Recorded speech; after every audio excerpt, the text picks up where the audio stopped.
All right, today we're going to dive into Surah Al-Waqiah. It's a chapter of the Quran that talks all about what it calls the inevitable event. We're going to explore its really deep themes and see how it connects this huge ultimate destiny with the little signs we see in our lives every single day. So right from the get-go, the surah doesn't ease you in. Nope, it starts with this statement of absolute, undeniable certainty.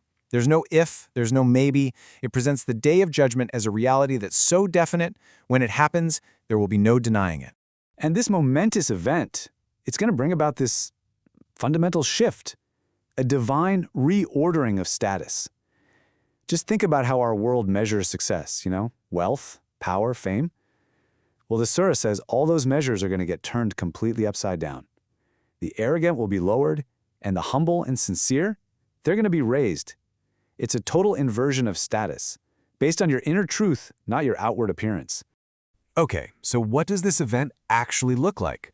Well, the surah doesn't just say it's going to happen. It paints this incredibly vivid picture of immense cosmic upheaval that shakes the very foundations of our existence. I mean, just try to imagine the most stable things you can think of. The ground right under your feet, or those towering mountains that look like they've been there forever. On that day, the earth will be shaken so violently, and those mighty mountains, they'll just crumble and turn into nothing more than scattered dust, kind of like what you see floating in a sunbeam. And right there, in the middle of all this massive cosmic chaos, the focus suddenly pivots to something incredibly personal. A great sorting of every single human being begins. That's right.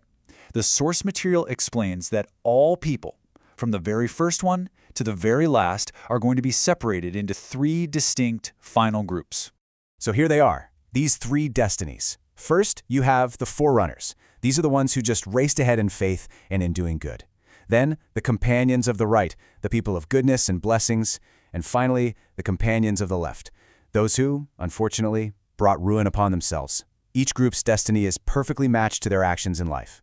And then the surah asks these questions, but they're not really for getting information. They're rhetorical. They're meant to glorify the incredibly high rank of the righteous, to make you really stop and ponder their amazing state, and at the same time, to magnify the sheer loss and censure of the deniers. It really prompts us to reflect, to ask ourselves, which path am I on?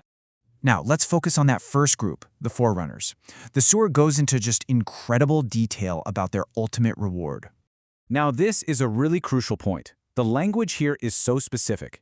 It doesn't say they are drawing near, which would imply it's just their own effort. No, it says they are drawn near. It's a passive state.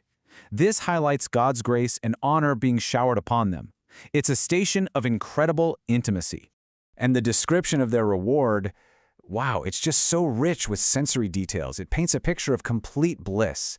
They'll be reclining on these couches woven with gold, attended by youths who never age. They'll have any fruit or food they could possibly want, and pure companions, described as being like protected, hidden pearls. The level of detail is just fascinating. It goes down to the specific types of vessels used for their drinks. We're told about akwab, which are tumblers, and abarik, which are pitchers. It all just emphasizes a world that's been crafted with perfect, intentional care and beauty. And this right here highlights a key difference that you see throughout all the descriptions of paradise. Its pleasures are pure. The wine they drink, it doesn't cause headaches, it doesn't intoxicate, it provides only joy, with none of the negative side effects we know from its earthly counterparts. And maybe, just maybe, the greatest reward of all is this state of spiritual tranquility. Their entire environment will be completely free of any negativity. No lies, no gossip, no arguments. The only thing they'll hear is the greeting of peace. Peace. Just a state of perfect, total harmony. So, after that stunning vision of the ultimate destination, the surah does something really remarkable. It pulls our focus right back to the here and now, asking us to look at the signs all around us that prove God has the power to bring about that hereafter. We're pointed towards four fundamental things in our daily lives, things we honestly take for granted all the time. The absolute miracle of creation from a single drop of fluid, the seeds we plant, the water we drink from the sky, and the fire we use for warmth and cooking. And then comes this powerful challenge. Who really creates the child? Who is it that makes that seed grow? Who sends down the rain? These questions are just undeniable proof of our complete and total dependence on Him. It connects His power in this life directly to His promise for the next. So what's the big takeaway from all of this? After thinking about the end of the world on one hand, and the signs and a single drop of water on the other, what are we supposed to do with that? Well, the Surah gives us a very clear, direct answer. The logic is actually incredibly simple and so powerful.